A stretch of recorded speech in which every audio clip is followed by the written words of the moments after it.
Summarizing her interview about her personal email server. Brian Yennis joins us now from our New York City newsroom with all of this. Brian, let's begin with Trump. How did his visit to this African-American church in Detroit go? Well, from the Trump campaign's perspective, it appears it was a success in their eyes. Donald Trump laid out what he calls a new civil rights agenda, speaking in front of a black congregation at the Great Faith Ministries in Detroit yesterday. Trump swayed to worship music and read scripture inside, and he spoke from handwritten prepared remarks about how he's going to deliver jobs in safer neighborhoods, all while delivering a message of unity. We're all created by the same God.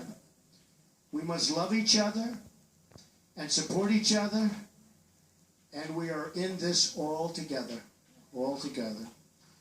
I fully understand that the African American community has suffered from discrimination and that there are many wrongs that must still be made right.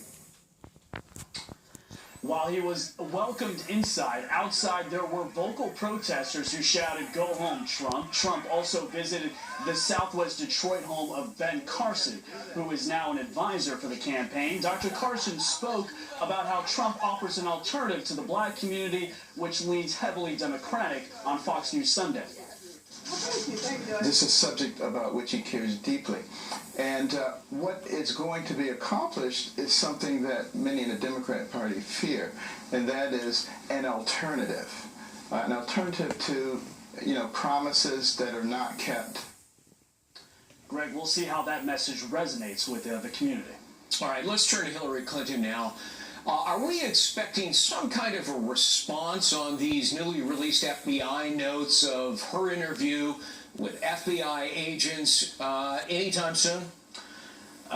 Perhaps. Tomorrow, Hillary Clinton will begin traveling on a larger plane that for the first time will allow the press corps to travel on board with her for the remainder of the campaign. It's a welcomed opportunity for reporters to ask questions about these FBI notes that had just striking revelations, particularly that she said roughly 36 times that she could not recall key specific details about emails, including receiving training on how to handle confidential information. It's been 274 days since she held a press conference. Greg? Yeah, looks like 40 times she said, "I do not recall." We're going to be talking with Susan Ferricchio on our panel about that later this hour. Brian Yennis. Brian, thanks. No problem. 40 world leaders meeting in Hangzhou, China today for the G20 summit.